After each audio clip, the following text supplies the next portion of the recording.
my name is not important. What matters is the job I once had. For a time, I was the overnight custodian at an old brick schoolhouse. It was a big building full of long hallways and empty rooms. My shift started when everyone else went home. The teachers would leave, their cars pulling out of the lot one by one. The sun would set, and the school would become my world. I had a set of keys that opened every door. I was the keeper of the quiet, the guardian of the dark. The job paid well, and I didn't have to talk to anyone. That was the part I liked the most. I was alone with my thoughts and my work. At first, I thought it was the perfect job for someone like me. I enjoyed the solitude. The only sounds were the ones I made. The squeak of my cart's wheels, the hum of the floor buffer, the jingle of my keys. I would start on the top floor and work my way down. Each classroom had to be swept and cleaned, each trash can had to be emptied. The work was simple, and the hours passed slowly. I would listen to music on a small radio, but sometimes the silence was better. It felt like I was the only person left in the world, moving through the sleeping shell of a place that was so full of life during the day. The school was named after a man who had been the town's mayor a long, long time ago. His portrait hung in the main office, his eyes dark and serious. The school was built in the 1930s, and you could feel its age in the walls. The floors creaked in a way that new floors never do. The paint was thick with 100 layers. I would trace the cracks in the plaster with my finger while I took a break, wondering about all the children who had passed through these halls. I wondered about the teachers and the principals. I was just another shadow passing through, a temporary keeper of their memories. My duties were clear. I had a list of tasks to complete before the sun came up. Clean the bathrooms, mop the cafeteria, polish the gymnasium floor until it shone like a mirror. I took pride in my work. When the first teacher arrived in the morning, the school would be spotless. It would be ready for another day of noise and learning. They would never know the strange quiet that fell over the building each night. They would never know the feeling of being the only soul awake inside its old brick walls. For them, it was just a school. For me, it was something else entirely. The best part of the job was the quiet. During the day, the school was a storm of noise. Bells would ring, children would shout in the hallways, and teachers would call out names. But at night, all of that was gone. A deep and heavy silence would settle over everything. It was a peaceful feeling, at least in the beginning. I could work at my own pace. No one was there to watch me or to tell me what to do. I was the king of an empty castle. I would make my rounds, my footsteps echoing softly on the polished tiles. The silence was my companion. I had a routine. I always started in the East Wing, where the younger children had their classes. Their rooms were bright and colorful, even in the dim light of my headlamp. Drawings of suns and flowers were taped to the walls. Tiny chairs were stacked neatly on top of tiny desks. It was hard to imagine anything scary happening in a place like this. I would sweep up scraps of paper and glitter, feeling a sense of calm. The work was predictable. It was comforting. The world outside could be chaotic, but in here, everything was in its place. Everything was still. Sometimes I would sit in the teacher's chair in an empty classroom and just listen. The building made its own sounds at night. The old steam pipes in the walls would groan and hiss. The building would settle with a low creak, like an old man easing into a chair. I learned to recognize these sounds. They were the school's nighttime language. They were just the noises an old building makes when it is alone. I told myself that. I believed it. The quiet was a blanket, and I felt safe wrapped up inside it. It was just me and the old school, keeping each other company through the long night. I would take my lunch break at midnight in the deserted cafeteria. I'd sit at one of the long tables, the same tables where hundreds of kids ate their lunch every day, but now they were empty. The big room was dark, except for the light above my head. My sandwich and thermos of coffee felt like a feast in the vast, silent space. The silence was so complete that I could hear the hum of the big refrigerators in the kitchen. It was a strange kind of peace. I was a ghost in a place made for the living, and for a while I was content to be there. I did not yet know that some things are better left undisturbed. As the weeks went on, I started to notice other things. The school felt different at night. It wasn't just quiet, it was watchful.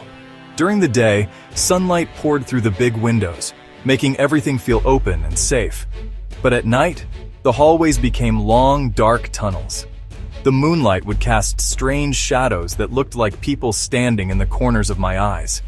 The classrooms, once so cheerful, became dark boxes filled with unseen things.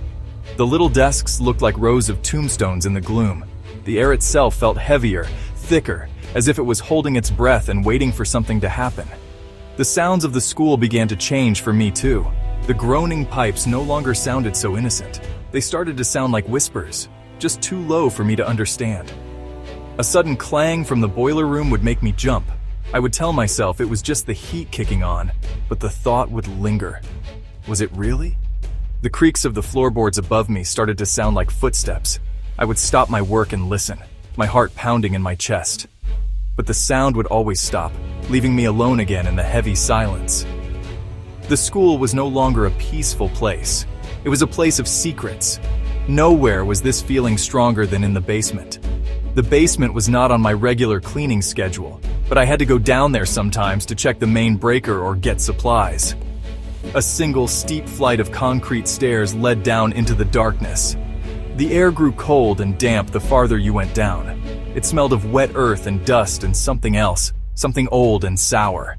The only light came from a few bare bulbs hanging from the ceiling, casting long, dancing shadows. The walls were made of rough stone and they were always cold to the touch, even in the summer. The basement was a maze of small, cluttered rooms. Old desks and broken chairs were piled high, covered in thick sheets of plastic. They looked like shrouded bodies. There was a boiler room that rumbled and hissed like a sleeping dragon. There were storage closets with heavy wooden doors and no windows. I hated the basement. I would do what I needed to do as quickly as possible, my ears straining for any unusual sound. The silence down there was different. It wasn't empty. It felt like something was listening, watching from the deepest, darkest corners of the old foundation. I always felt a sense of relief when I climbed back up the stairs and closed the heavy door behind me. One night, a circuit breaker tripped. The lights in the entire west wing went out, plunging me into complete darkness. I sighed, grabbing my heavy flashlight. This meant a trip to the basement. I did not want to go, but I had to. I unlocked the basement door, its old hinges groaning in protest. The familiar smell of damp concrete and decay washed over me as I pointed my flashlight beam down the steep stairs. The air was colder than usual, a deep, penetrating cold that had nothing to do with the autumn weather outside. I took a deep breath and started to make my way down into the blackness. The main breaker box was at the far end of the basement, past the boiler room and through a narrow corridor lined with forgotten junk. My flashlight beam cut a nervous path through the gloom. The piles of old furniture seemed to have shifted, their shapes unfamiliar and menacing. I could hear the drip, drip, drip of water from a leaky pipe somewhere in the darkness. It was the only sound besides my own footsteps on the gritty floor. I kept my eyes fixed on the path ahead, trying to ignore the feeling that I was being watched. The feeling was stronger tonight than it had ever been before. I reached the breaker box and flipped the switch. The lights upstairs flickered back on, but the single bare bulb above my head in the basement stayed dark. The filament must have burned out.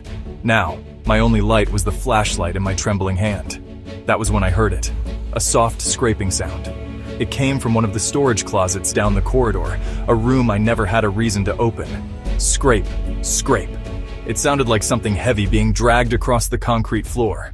I froze, my blood turning to ice. I told myself it was a rat. It had to be a rat. But then the sound changed. It became a soft thudding. Thud, thud, thud. It was slow and deliberate. It was the sound of a door being gently pushed against its frame. But the doors down here were heavy and swollen with damp. They did not move on their own. I swung my flashlight beam toward the sound. The door to the old storage closet was moving. It was slowly swinging inward, opening into a darkness so complete that my light could not penetrate it.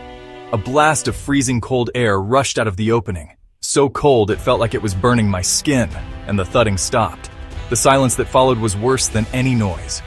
My heart was a drum beating against my ribs. I couldn't move. I couldn't breathe. My mind was screaming at me to run, but my feet were glued to the concrete floor. The open doorway of the storage closet was a black rectangle, a hole in the world. The cold air pouring out of it felt ancient and wrong. I tried to find a rational explanation. A draft? An animal? But there were no windows in the basement, and the air was perfectly still, except for that icy current flowing from the closet. And no animal could have opened that heavy door so deliberately. The scraping, the thudding, the slow swing of the door, it felt like someone was doing it. I stood there for what felt like an eternity, my flashlight beam shaking, painting frantic circles on the stone walls. The silence stretched on, thick and heavy. I half expected something to step out of the darkness, a shape, a figure, anything. But nothing came. There was only the blackness and the cold. I took a hesitant step backward, my heel crunching on a loose piece of gravel. The sound was like a gunshot in the dead quiet. I listened, holding my breath, waiting for a reaction from the darkness. Nothing. There was only the silent open door, inviting me into the cold. I had to get out. The thought finally broke through my fear. I turned and ran. I didn't care about being quiet. My footsteps hammered on the floor as I scrambled back through the corridor, my flashlight beam bouncing wildly off the piles of junk. I didn't look back. I was too afraid of what I might see. I felt as if invisible hands were reaching for me from the shadows, their cold fingers brushing against the back of my neck. I burst out of the narrow corridor and scrambled up the concrete stairs, not stopping until I was back in the main hallway on the first floor. I slammed the heavy basement door shut and fumbled with my keys to lock it. My hands were shaking so badly it took me 3 tries. Once the bolt was thrown, I leaned against the door, gasping for air. My entire body was trembling. I looked down the long, empty hallway. The lights were bright, the floors were clean. Everything looked normal, but I knew it wasn't. Something was down there, something old and cold and awake. I never went back into the basement at night again. If a breaker tripped, I would wait until morning. Some things are better left in the dark. After the incident in the basement, I was never truly at ease in the school again. Every creak, every groan of the old building sent a shiver down my spine. I started working faster, trying to get my duties done as quickly as possible. I kept my little radio turned up loud, hoping the music would drown out the other sounds, the ones that weren't supposed to be there. But the fear was always with me, a cold knot in the pit of my stomach. I avoided the basement at all costs, but I soon learned that the strangeness was not confined to the lower levels. It could be anywhere. My next encounter happened a few weeks later. I was on the 2nd floor, in the wing that housed the older students' classrooms. It was well past 2 in the morning. I had just finished cleaning the last classroom and was pushing my cart down the long, empty hallway toward the stairs. The only sound was the familiar squeak of my cart's wheels. The hallway was lit by the emergency lights, casting a pale greenish glow on the rows of metal lockers that lined the walls. Everything was still. Everything was quiet. It was a normal night, or so I thought. As I walked, I passed the door to the old history classroom, room 213. I had cleaned it not 20 minutes earlier. I remembered locking the door behind me, just as I always did. But now the door was wide open. It was swung inward, revealing the dark, empty classroom beyond. I stopped, my hand tightening on the handle of my cart. I was sure I had locked it. I never forgot to lock a door. It was part of my routine, a habit ingrained in me after months on the job. I walked over to the doorway and peered inside, my heart starting to beat a little faster. The room was just as I had left it. The chairs were stacked on the desks. The floor was clean. Nothing seemed out of place. I stepped inside, a feeling of unease crawling over my skin. As I walked toward the teacher's desk to find the light switch, I passed through a pocket of intense cold. It was just like the cold that had poured out of the basement closet, a frigid, unnatural chill that vanished as soon as I took another step. I stopped and stepped back. There it was again, a patch of air, no bigger than a person, that was as cold as a freezer. There were no open windows, no vents. There was no reason for it to be there. I stood there in the dark classroom, moving back and forth through the invisible patch of cold.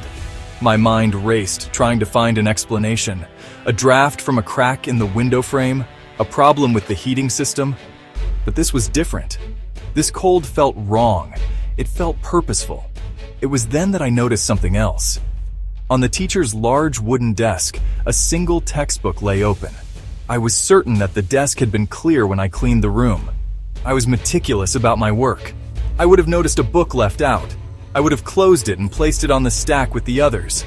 I slowly approached the desk, my flashlight beam trembling slightly. The book was a history textbook, the same one the students used. It was open to a chapter about the town's founding. There was a black and white photograph on the page. It was a picture of the school's dedication ceremony in the 1930s. A crowd of people in old-fashioned clothes stood in front of the new building. In the center of the group stood the mayor the school was named after. He was the same man from the portrait in the main office with the same dark, serious eyes, and he was staring right at the camera. A shiver that had nothing to do with the cold spot ran through me. It was just a book. It was just a picture. But why was it here? Why was it open to this specific page? It felt like a message. It felt like a warning. I reached out a hesitant hand and touched the page. The paper felt cold, colder than it should have. I quickly shut the book. The sound echoed loudly in the silent room. I placed it on the pile of other books, my hands moving stiffly. I needed to leave. I needed to get out of that room. I backed away from the desk, my eyes scanning the dark corners of the classroom. The feeling of being watched was overwhelming now. It felt like someone was standing right there in the room with me, hidden in the shadows between the desks. I could feel their gaze on me, cold and unseen. I didn't wait any longer. I walked quickly out of the room, pulling the heavy door shut behind me. I twisted the key in the lock, making sure it was secure. I didn't look back.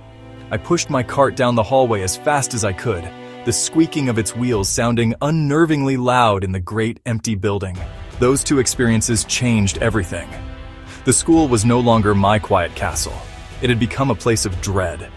The silence I once enjoyed now felt menacing, full of unspoken threats. Every shadow seemed to hide a figure. Every stray noise sounded like a footstep or a whisper.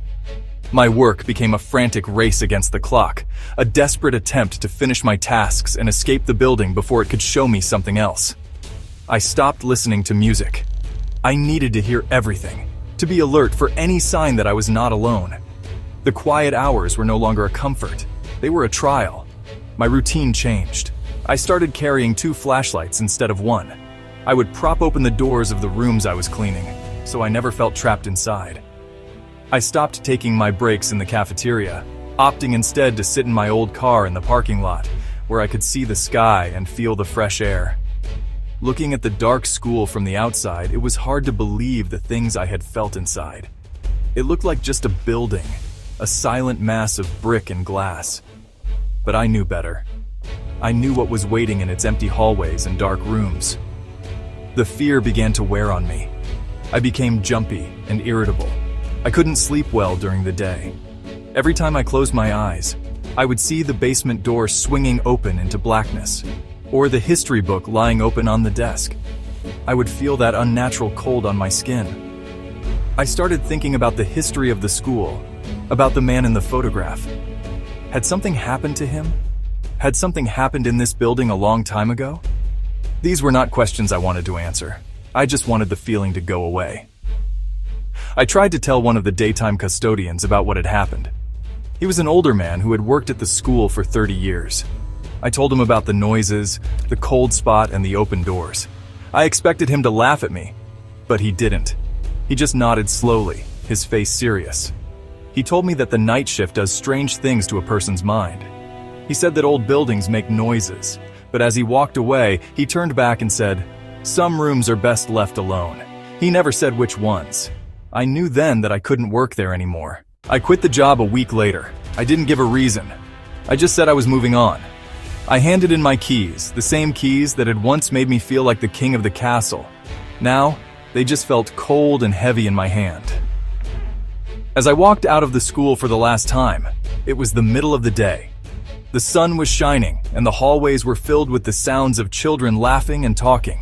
It felt like a completely different place, bright and alive and normal. It was hard to connect this building with the dark, watchful place I knew from the night, but the memories have stayed with me. It has been many years since I worked that job, but I still think about it. I still remember the feeling of absolute solitude and how that feeling slowly curdled into fear. I remember the smell of the basement, the damp earth and decay. I remember the sight of that heavy door swinging open on its own and the blast of icy air that followed. I remember the textbook on the desk and the cold spot in the middle of the empty classroom. These memories are etched into my mind like names carved into an old desk. Sometimes, when I am in a quiet place, I can still feel it. A sudden chill in the air will make the hair on my arm stand up. A creak in the floorboards of my own house will make my heart skip a beat. I will find myself listening, straining to hear a sound that isn't there. The fear is not as sharp as it once was, but it is a part of me now. It is a quiet reminder that there are some places where you are never truly alone, even when you are the only person there. The school taught me that. I drive past the old brick schoolhouse sometimes. It looks the same as it always has. During the day, I see children playing in the yard, and it looks like the most ordinary place in the world. But at night, when the windows are dark and the parking lot is empty, I see it differently. I see a silent, waiting building, full of long hallways and watchful rooms. I wonder if another custodian walks its halls at night. I wonder if they too have learned the school's secrets. And I wonder if they have ever felt that sudden, unnatural chill that has no explanation, the lingering cold from a story that has not yet found its end. The lock on classroom 213 clicked shut. It was a familiar, satisfying sound in the dead of night. I always saved the second-floor English wing for last. The old building groaned around me, settling like a tired beast. I pushed my cart, its wheels squeaking a lonely rhythm down the polished linoleum floor. The only other sound was the hum of the ancient boiler in the basement. I had just finished waxing the hallway, and the reflection of the pale emergency lights wobbled back at me. It was almost 3 a.m., the deepest, quietest part of my shift. That was when the strange things usually started to happen, when the school felt least like an empty building. I turned the corner to head back toward the main staircase. My heart gave a sudden hard thump against my ribs. The door to room 213, the one I had just locked, was now standing slightly ajar. A thin slice of blackness cut through the hallway's dim light. I stopped, my hand tightening on the handle of my cart. Did I really lock it?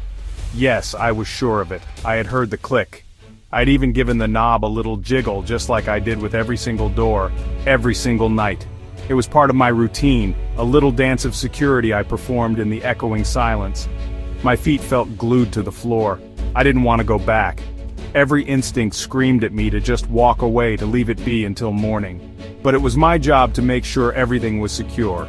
Taking a slow, shaky breath, I pushed my cart aside and walked back toward the door. The air grew colder the closer I got. I pushed the door open wider. The room was dark, but the moonlight from the large windows showed the desks arranged in neat rows. Nothing seemed out of place at first. Then I saw it. A cardboard box of old textbooks, once stacked neatly on the teacher's desk, was now sitting in the middle of the floor. It was a heavy box. I remembered seeing it earlier when I emptied the trash. It would have taken effort to move it. It couldn't have just fallen. Who would move it? I was the only person in the entire school. A cold dread, slick and oily, began to crawl up my spine. I stood there, frozen in the doorway, staring at the box. It was as if someone had placed it there for me to find, a silent, unsettling message. The silence in the room was no longer empty. It felt heavy, like it was holding its breath, waiting for me to do something. But I didn't know what to do. My whole body started to tremble. It began in my hands, a fine shaking that I couldn't control, and then it spread to my legs until I felt like I might just collapse right there in the hallway. My mouth went completely dry and my throat felt tight, as if invisible hands were squeezing it shut. I tried to swallow, but there was nothing to swallow. I just stood there, staring at that box, my mind racing to find a logical explanation. Maybe I had forgotten. Maybe I had moved the box myself while cleaning and had no memory of it, but I knew that wasn't true. I knew it deep down in my bones. I took a hesitant step into the classroom, my rubber-soled shoes making no sound on the tiled floor. The cold in the room was intense, a damp, biting chill that had nothing to do with the autumn weather outside. It felt like walking into a meat locker. I could see my own breath puffing out in front of me, little white clouds in the moonlight. I looked around the room, my eyes darting into every dark corner, searching for any sign of another person. The windows were locked from the inside. There was nowhere to hide, except maybe the tall supply closet in the back. My gaze fell upon the closet door. It was closed. But was it locked? My heart hammered against my chest, a frantic drumbeat in the chilling silence. I had to check. I had to know. Forcing my legs to move, I walked slowly toward it, each step feeling heavier than the last. I felt like I was wading through thick, invisible water. The feeling of being watched was overwhelming now, a physical pressure on the back of my neck. I was certain that as soon as I turned my back on the room, something would happen. Something terrible. Reaching the closet, I hesitated for a moment, my hand hovering over the cool metal knob. I held my breath, listening. There was nothing. Just the frantic pounding of my own blood in my ears. I told myself I was being foolish, that my mind was playing tricks on me in the lonely hours of the night. With a surge of forced courage, I grabbed the knob and pulled. The closet was empty, filled with nothing but dusty shelves and stacks of old papers. A wave of relief washed over me, so strong it almost made me dizzy. But the relief was short-lived, because that's when I heard it. It was a sound so soft I almost missed it. A slow, deep breath like someone sighing in their sleep. It came from right behind me. I froze, my hand still on the closet door. It was impossible. I had just looked. The room was empty. There was no one there. But I had heard it as clearly as I could hear my own heart, which now seemed to have stopped beating altogether.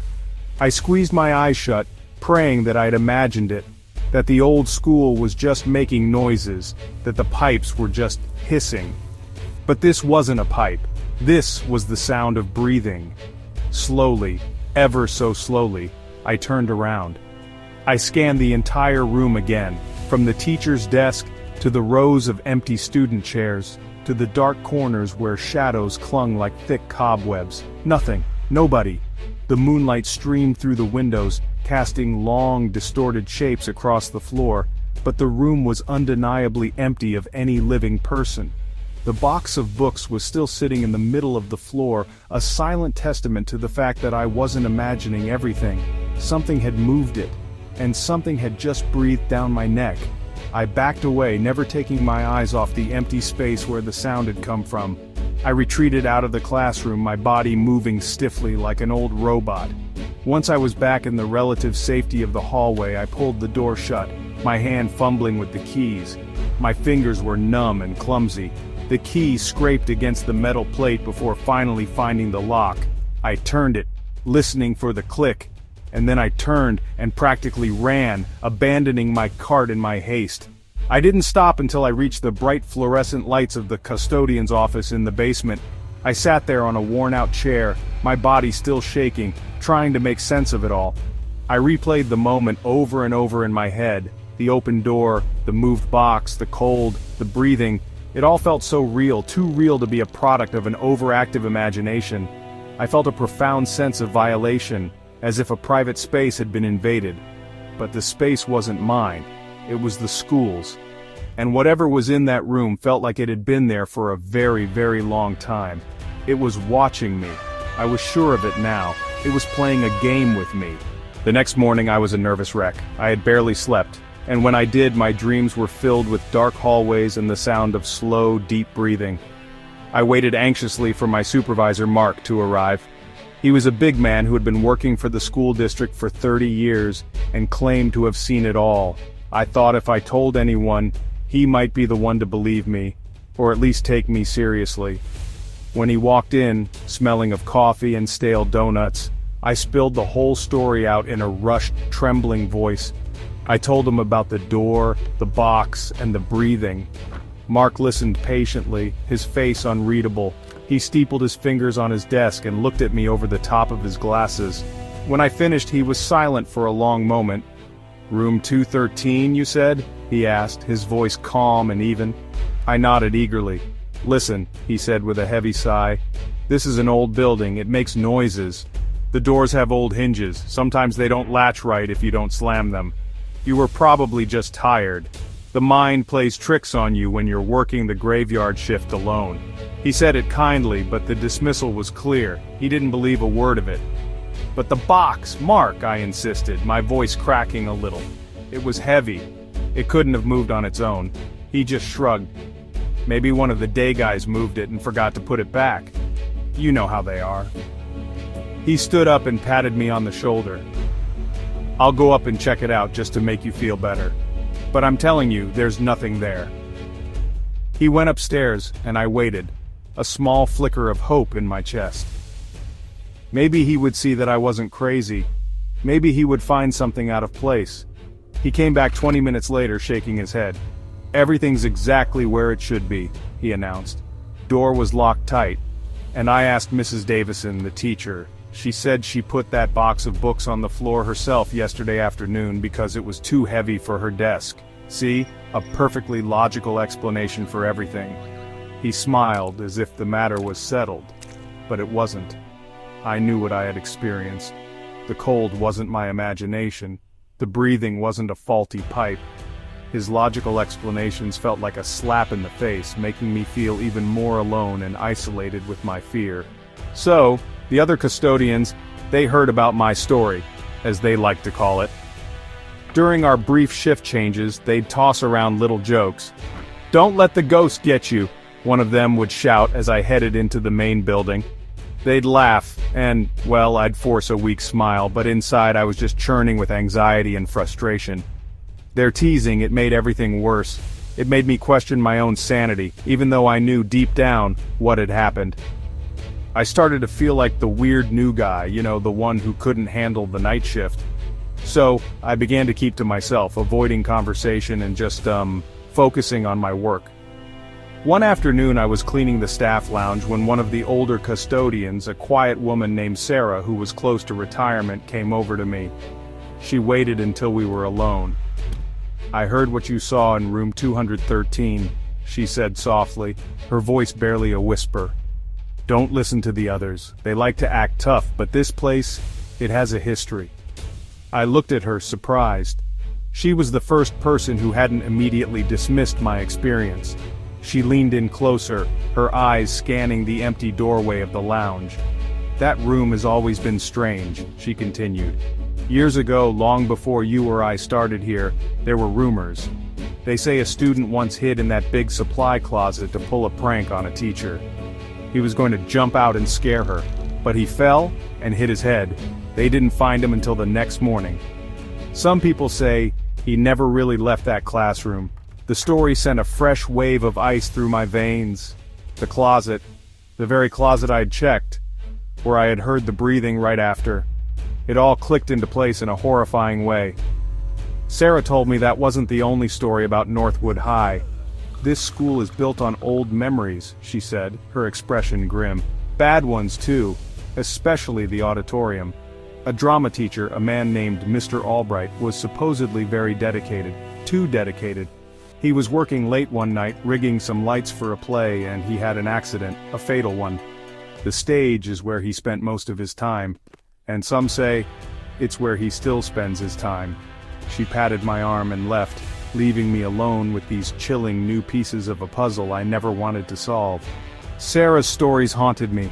They clung to my thoughts as I pushed my mop bucket through the silent halls. Every creak of the old building now had a potential story behind it, every shadow a possible shape. The place I dreaded most was now the auditorium. I had always found it unsettling, even before hearing about Mr. Albright. It was a vast, cavernous space that swallowed sound. During the day, it was filled with the energy of students and performances. But at night, it was a tomb. The heavy velvet curtains, the rows of empty seats, the deep darkness of the stage, it all felt wrong. My duties required me to sweep the stage and the aisles every other night. I always put it off, my stomach twisting into knots as the time to clean it drew near. One night, I finally gathered my courage and pushed open the heavy double doors. The air inside was stagnant and smelled of dust and old fabric. I flicked on the work lights, which cast a weak, ghostly glow over the first few rows of seats but left the stage and the back of the theater in deep shadow. The silence was absolute, so profound that it felt like a physical weight pressing in on me from all sides. I started sweeping the aisles, my broom making a soft, rhythmic swish-swish sound that seemed unnervingly loud in the stillness. I tried to focus on the task, to hum a tune, to do anything to fill the oppressive silence. but my ears were straining, listening for any sound that was out of place. I kept glancing up at the stage, at the spot where Sarah said the teacher had fallen. The thick ropes and sandbags of the lighting rig looked like gallows in the dim light. I felt a powerful sense of being an intruder, as if I had walked into a room where I was not welcome. That's when I heard it. A soft thud from the stage. I stopped sweeping, my body rigid. My eyes shot up to the dark expanse of the stage floor. I couldn't see anything. I waited, holding my breath, my ears ringing. Then came another sound. The unmistakable creak of a floorboard, like someone shifting their weight. It was slow, deliberate. It was the sound of footsteps. Someone was walking across the stage, hidden in the shadows, just beyond the reach of the work lights. My blood ran cold. I wasn't alone in the auditorium. The footsteps were slow, measured, moving from one side of the stage to the other. I stood frozen in the aisle, clutching my broom like a weapon. My mind screamed at me to run, to get out of there, but my legs wouldn't obey. I was trapped by a mixture of terror and a morbid need to know what was happening. I strained my eyes, trying to pierce the thick darkness that shrouded the stage, but I could see nothing but faint outlines of props and set pieces.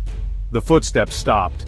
The silence that followed was somehow worse, thick with anticipation.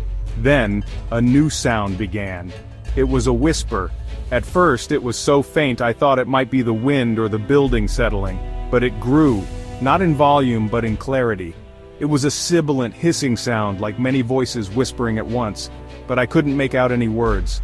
The sound seemed to come from everywhere and nowhere at once, echoing in the vast empty space of the auditorium. It slithered around me, a ghostly murmur that made the hair on my arms and the back of my neck stand on end. I felt as if I were being surrounded. My fear turned into pure panic. I dropped the broom with a clatter that echoed like a gunshot in the silent hall.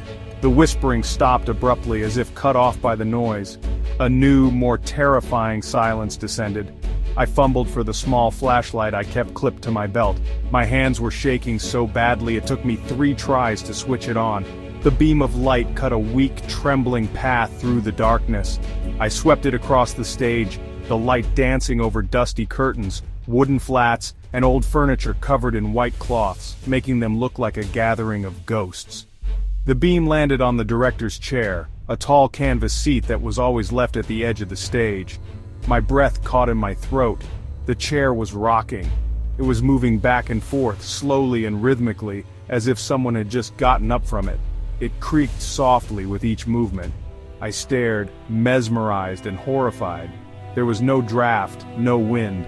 The air was perfectly still. Something invisible was sitting in that chair, or had been just a moment ago. That was it. That was the final straw. I turned and fled, not even looking back. The image of the rocking chair burned into my mind. After the incident in the auditorium, I was never the same. The fear was no longer confined to specific rooms. It followed me everywhere I went in that school. It became a constant companion during my lonely shift. I started to change my routine, driven by a deep, gnawing anxiety. I began avoiding the second-floor English wing and the auditorium for as long as I could, saving them for the very end of my shift when the sun was about to rise, hoping daylight would offer some protection. I worked faster in those areas, my movements jerky and rushed, my senses on high alert. I started taking precautions that would have seemed ridiculous to me just a few weeks earlier. I would turn on every single light in a hallway before I would enter it, wasting electricity but giving myself the illusion of safety. I started playing music from my phone, keeping the volume loud enough to drown out any potential whispers or footsteps, even though it meant I might not hear someone approaching. I found myself talking to myself, narrating my actions out loud just to break the suffocating silence. Okay, now I'm just emptying the trash. Now, I'm wiping down the desks. It was a desperate attempt to feel less alone. The feeling of being watched became constant. It was a heavy pressure, an invisible weight on my shoulders. I would be mopping a floor and suddenly feel a prickling on the back of my neck, a sure sense that a pair of eyes was on me. I would spin around, my heart pounding, to find nothing but an empty classroom or a dark hallway. The paranoia was exhausting. I lost weight. Dark circles formed under my eyes from lack of sleep. My hands were always clammy, and I would jump at the slightest sound, even the familiar hum of the floor buffer. My work suffered. I rushed through jobs, my focus split between my tasks and my fear. I knew Mark was noticing, but he didn't say anything. I think he just saw me as unstable, not fit for the pressures of the night shift. He started giving me simpler tasks, keeping me in the newer parts of the school, away from the old wing and the auditorium. It was a relief, but it was also an unspoken acknowledgement that something was wrong with me, not the school. The isolation grew. I was the crazy custodian, the one who saw ghosts, and the school's secrets remained safe. I couldn't let it go. Sarah's stories had planted a seed, and my own experiences watered it. I needed to know more. During the day, on my own time, I went to the local library and looked through old town newspapers and school yearbooks. The librarian helped me search the archives. It didn't take long to find what I was looking for. There, in a yellowed newspaper from 1982, was a small article about a tragic accident at Northwood High. A student, a sophomore named Kevin, had died from a fall. The article was vague on the details, but it mentioned he was found by a janitor in a second-floor classroom, room 213. The story of the drama teacher was there too, from a decade earlier in 1971. Mr. Arthur Albright, a beloved and intensely passionate teacher, had died after falling from a lighting scaffold while working late in the school auditorium. There was a photo of him, a man with dark, intense eyes and a serious expression. He was standing on the stage, his hand resting on the back of a director's chair.